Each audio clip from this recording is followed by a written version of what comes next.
Greetings, my scattered brothers and sisters in the Lord. Trust you know the Lord is with you wherever you find yourself scattered today, and that you know that His presence with you is more than enough for whatever you might face today. Our psalm today is Psalm number 73. Psalm 73, it's a little bit lengthy, but I'm going to go ahead and read it, pray it. Surely God is good to Israel, to those who are pure in heart. But as for me, my feet had almost slipped. I nearly lost my foothold, for I envied the arrogant when I saw the prosperity of the wicked. They have no struggles, their bodies are healthy and strong. They are free from common human burdens, they are not plagued by human ills. Therefore pride is their necklace, they clothe themselves with violence. From their callous hearts comes iniquity, the evil conceits of their minds know no limits. They scoff and speak with malice, with arrogance they threaten oppression. Their mouths lay claim to heaven, and their tongues take possession of the earth. Therefore their people turn to them and drink up waters in abundance. They say, how would God know? Does the Most High know anything? This is what the wicked are like. Always carefree, they go on amassing wealth. Surely in vain have I kept my heart pure, and have washed my hands in innocence. All day long I have been afflicted, and every morning brings new punishments.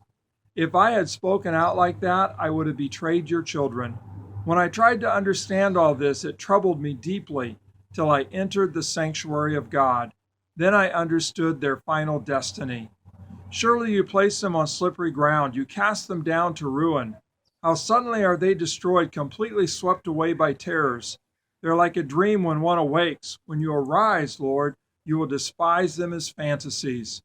When my heart was grieved and my spirit embittered, I was senseless and ignorant. I was a brute beast before you. Yet I am always with you. You hold me by my right hand. You guide me with your counsel, and afterward you will take me into glory. Whom have I in heaven but you? And earth has nothing I desire besides you. My flesh and my heart may fail, but God is the strength of my heart and my portion forever. Those who are far from you will perish. You destroy all who are unfaithful to you. But as for me, it is good to be near God. I have made the sovereign Lord my refuge. I will tell of all your deeds. I don't know if you picked it up or not, but the psalmist is at this place where he's ready to give up. He's looking around and he's seeing the prosperity of the wicked. He's seeing how those who have no regard for God or trying to follow God or to live rightly before God, that they're prospering. They're in good health. They're doing well. Life is easy for them. Might even say life is a party for them. And the psalmist is at a place where the psalmist is just about ready to give up on the Lord and to just kind of go join the party, go join the crowd. I don't know if you've been there or not, but sometimes when we serve the Lord, it's actually a harder life than going with the crowd. And the psalmist is right there looking at his life, how difficult it is, and then seeing the life of those who don't care about serving the Lord and how easy they have it and how they're prospering. Listen to the psalmist again. As for me, my feet had almost slipped, for I envied the arrogant when I saw the prosperity of the wicked. On down to verse 12. This is what the wicked are like, always free of care.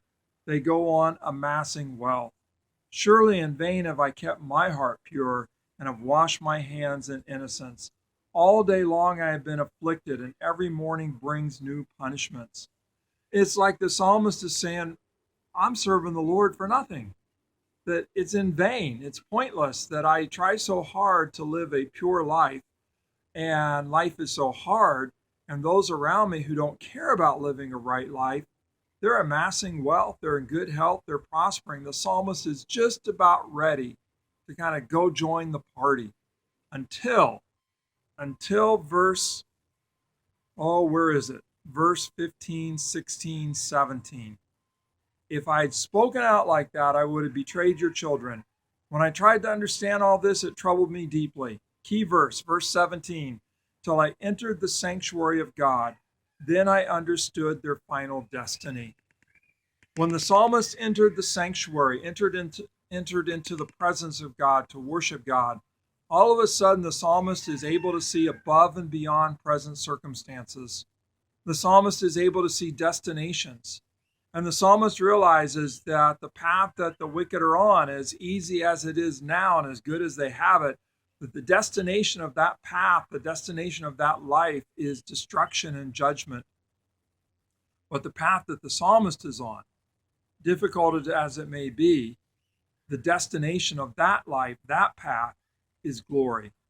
And the psalmist realizes that he desires nothing more than God, whether in heaven, whether on earth, being right with God, nothing better, no greater blessing, and to be in that fellowship.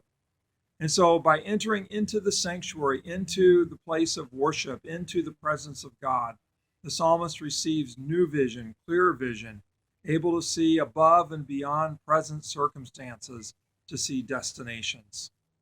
You know, that's one of the reasons why it's so important that we are in the Word, that we make it out to church, that we enter into the presence of God.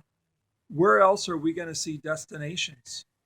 That apart from those times, those places, pretty difficult to simply see beyond circumstances.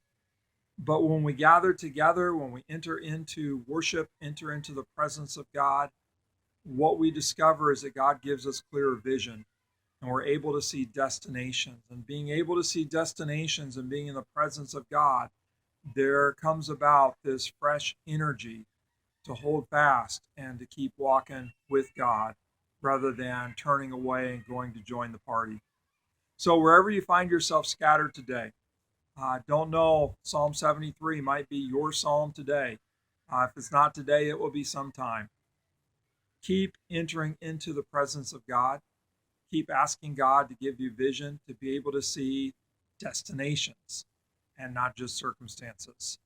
And when you see those destinations, you'll find fresh energy, fresh resolve to hold fast and to keep walking with God.